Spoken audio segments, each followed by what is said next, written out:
How to log into your Fubo TV account. Are you a Fubo TV subscriber but having trouble logging in? Don't worry, you're not alone. In this video, we'll walk you through the steps of logging into your Fubo TV account. The first step is to go to the Fubo TV website and click on the login button. You'll then be taken to the login page where you can enter your email address and password. If you've forgotten your password, don't panic. Simply click on the Forgot Password link and follow the instructions to reset your password. If you're still having trouble logging in, there may be a few other things you can try.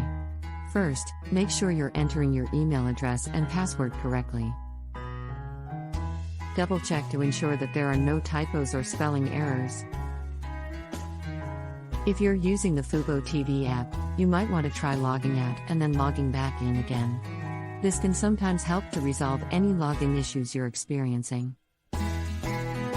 If none of these steps work, you can contact Fubo TV's customer support team for further assistance. They're available 24/7 to help with any login issues you might be having. And there you have it, everything you need to know about logging into your Fubo TV account. So what are you waiting for? Log into your account now and start enjoying your favorite TV shows and movies. The link to the Fubo TV login page is in the video description below. Thanks for watching.